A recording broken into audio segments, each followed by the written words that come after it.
Hi అండి. ఈరోజు మన వీడియో వచ్చేసి ఫిష్ ఫ్రై అండి. ఫిష్ ఫ్రైకి ఎప్పుడు కూడాను సన్నగా ముక్కలు కట్ చేసుకోవాలండి. అట్లాగే ఫిష్ కర్రీ అయినా సరే, ఫ్రై అయినా సరే స్మెల్ రాకుండా, నీచు వాసన రాకుండా ఉండాలి అంటే మంచిగా దాన్ని పసుపు, ఉప్పు వేసి క్లీన్ చేసుకోవాలండి. అది ఎలా క్లీన్ చేయాలో లాస్ట్ ఒక క్లిప్ యాడ్ చేశాను చూడండి.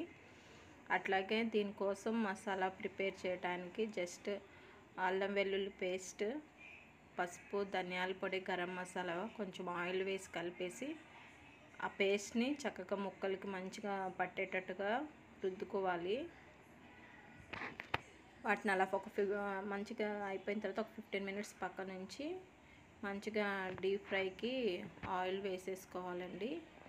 ఈ ఆయిల్ ఎక్కువ అనేది యూస్ చేయడానికి, వేరే దానికి యూస్ చేయడానికి ఉండదు. సో అందుకని మంచిగా కొంచెం కొంచెం ఆయిల్ వేసుకొని ఒక్కొక్కటిగా ఫ్రై చేస్తున్నాను.